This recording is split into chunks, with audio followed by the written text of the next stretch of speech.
Salut les potos, en ce jour du jeudi 20 novembre 2025, je vais vous livrer une analyse stratégique complète sur la dernière sortie du président élu Satouma Bakary. Parce que je sais que beaucoup d'entre vous n'ont vu qu'un hommage, qu'un simple hommage. Mais en réalité, c'est une opération politique majeure, méthodiquement pensée, qui engage le Cameroun dans une nouvelle phase de la crise post-électorale. On va le décortiquer tous ensemble. Les potos, sachez déjà que le président Satouma Bakary, après avoir donné l'ultimatum au parti, au gouvernement en place, il a fait un silence. Et ce silence-là peut être considéré comme étant un test de rapport de force. Parce que Sadio Makai dit, je me suis tué, j'ai observé, c'est pas un retrait. C'est un test de stress politique.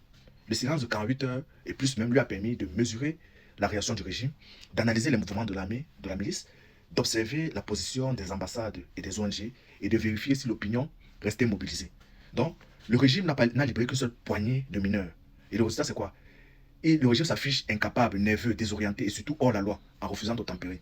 Donc ce silence a servi en première preuve que le régime est fragile et illégitime. Ce test de rapport de force où il a montré la fragilité du régime, il proclame une journée de deuil national.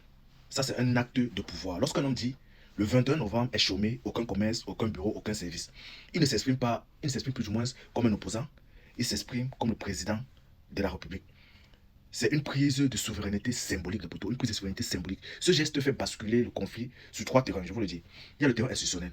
Il est tenté d'exercer les prérogatives réservées uniquement au chef d'État. Sur le plan moral, il protège les martyrs et donne un sens à la valeur de la mort. Et sur le plan diplomatique de Poto, les partenaires étrangers vont voir qu'il agit déjà comme un chef d'État. Donc c'est un acte qui renforce sa légitimité et diminue la légitimité du régime sortant, du régime illégal. Je ne sais pas si vous comprenez. Il a fait un rapport de force avec son silence. Ensuite, il pose un acte qui va augmenter sa légitimité.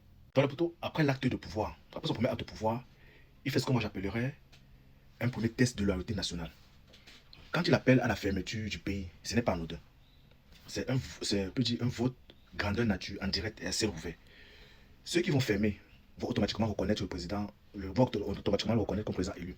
Ceux qui vont ouvrir vont se placer du côté du régime illégitime. Donc il veut transformer le 21 novembre en référendum de résistance. Un référendum silencieux, mais implacable.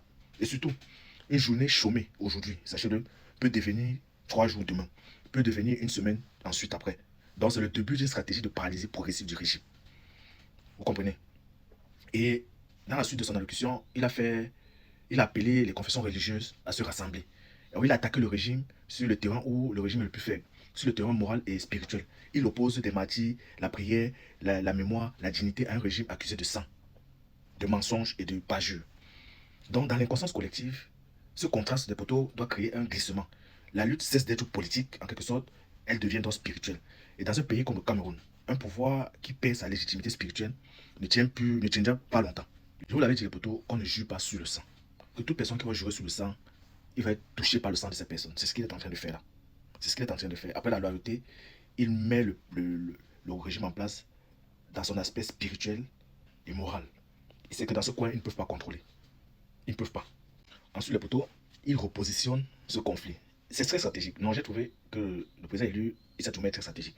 Il repositionne la lutte dans l'histoire nationale afin que plusieurs personnes de plusieurs générations puissent se rappeler que ce truc a commencé depuis, que ça doit finir. Quand il cite 1955, 1990, 2008, il prend plusieurs générations. Et pourquoi il cite ça? Parce que ce sont les 3 dates où le Cameroun a connu un grand traumatisme politique. Et c'était pour le Cameroun moderne.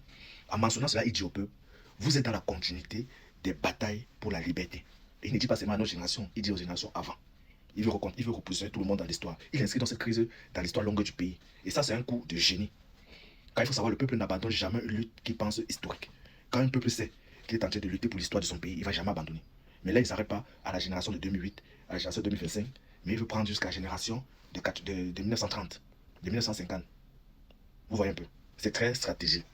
Ah, le président, il comprend. Il comprend. La recette d'avoir ministre de la communication. En tant qu'ancien ministre de communication, il a su placer le mot. Parce qu'il a donné une phrase qui condamne totalement le régime. Il dit, ce n'est pas à nous d'aller le sauver.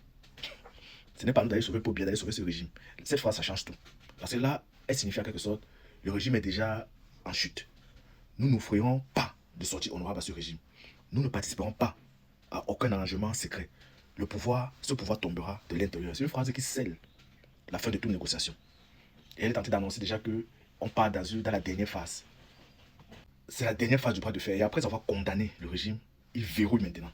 Quand il dit, je ne reculerai pas, je ne négocierai pas, je ne capitulerai jamais. C'est un verrou stratégique. À partir de cette déclaration, aucune transition turque ne sera possible. Aucun partage de pouvoir ne sera possible. Aucune compromission institutionnelle ne sera possible. Vous voyez, il ferme toutes les portes. Le régime est piégé dans un impasse total. Et rappelez, je vous le dis, ce combat doit durer minimum 1 an. Minimum 1 an. Et surtout, sachez que cette déclaration aura des conséquences directes. Et moi, j'en décèle 3. Partagez cette vidéo. Partagez. La première conséquence, c'est que le peuple se remobilise. Parce que ce discours peut créer un choc moral. Il peut redonner l'espoir. Il peut redonner la direction. Il peut redonner de la discipline au peuple. Vous voyez, il peut se remobiliser. Le deuxième, c'est que le régime se crispe. Comme toujours, ils vont s'agiter. Ils vont renforcer les patrouilles d'intimidation, arrêter les personnes. Et chaque réaction excessive doit condamner ce régime davantage aux yeux du monde. Et le troisième, c'est au regard international. Vous voyez, quand un président élu proclame un jour chômé, les diplomates observent, le statut du régime va commencer à vaciller. Un président dit jour férié. Et tout le monde reste à la maison. Tout le monde observe le jour férié. Ou la majorité reste à la maison. À l'international, on saura que c'est lui le président, c'est plus d'autres. Puisque cela aura des effets directs, il y a les scénarios plausibles que je suis en train de voir, c'est quoi?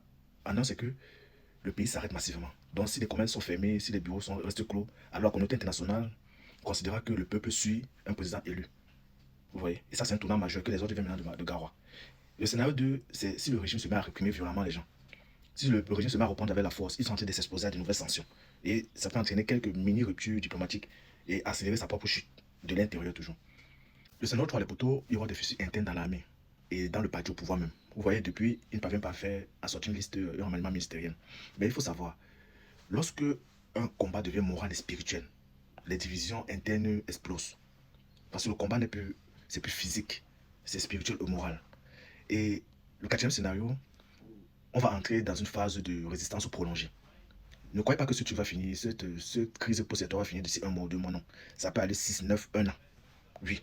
Et sachez qu'une journée du deuil national peut se prolonger en 72 heures de blocage, peut se prolonger en une semaine de silence national, peut encore se prolonger même en quoi? En 1 mois de résistance passive. Mais toujours est-il qu'un gouvernement affaibli ne pourra pas gérer cela. Parce que qui dit des jours de blocage, de résistance passive, de silence, nous parle des finances. Et ce gouvernement ne pourront pas gérer cela, les poteaux. Ils ne pourront pas, sachez, ils ne pourront réellement pas. Parce que, comprenez que le discours de Satima Bakary, ce n'est pas un hommage. Pour ceux qui ont écouté jusqu'à la fin, ce n'est pas un hommage. Là, on est dans le lancement officiel d'une stratégie destitution progressive et qui est basée sur la légitimité populaire, sur la paralysie économique, sur la pression morale, oui, sur l'isolement diplomatique et l'usure interne du régime. Il veut fracturer ce régime de l'intérieur parce qu'il ne voudrait pas qu'il y ait le sang des Camerounais. Donc, le président élu Satima Bakary ne vient pas de parler, d'après moi, mais il vient d'ouvrir une phase décisive de la crise. Il vient d'ouvrir une phase décisive de la crise et de l'avenir du Cameroun. Parce qu'à partir du 21, le Cameroun doit entrer dans une nouvelle séquence. Et les choses ne sont pas terminées. Ceux qui vous disent que c'est fini, il faut leur rappeler que ce n'est pas terminé quand c'est terminé. Le président est là. Courage. On est tous derrière lui. Partage, abonne-toi le poteau. Mets ton commentaire. Ciao, ciao.